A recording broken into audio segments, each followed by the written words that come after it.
ആ കാണുന്ന മലയാണ് വീഴുമല.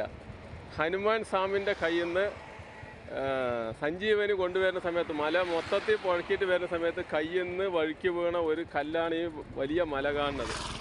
അപ്പോൾ 101 പരം ഔഷധ സസ്യങ്ങളുണ്ട് ആ മലയിൽ.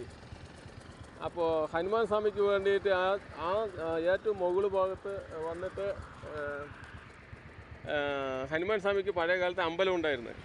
ഇപ്പോൾ ആ അമ്പലം ഇല്ല. പൊതുവെ അങ്ങോട്ട് ടിപ്പുവിൻ്റെ ഭരണകാലത്തോട് കൂടിയിട്ട് അതൊക്കെ അവസാനിച്ച് ഇനി പുതിയതായിട്ടൊരു അമ്പലം കെട്ടുകയാണെങ്കിലും ശ്രീരാമൻ്റെ പ്രതിമ പോലെ വലിയൊരു പ്രതിമയാക്ക് നമുക്ക് സംരക്ഷിക്കുകയാണെങ്കിലും വീഴുമല്ലി നമുക്ക് സംരക്ഷിക്കാം, ഔഷധ സസ്യങ്ങളിനെയും സംരക്ഷിക്കാം, വലിയ ഒരു ടൂറിസ്റ്റ് ബേസ് ആക്കുകയും ചെയ്യാം.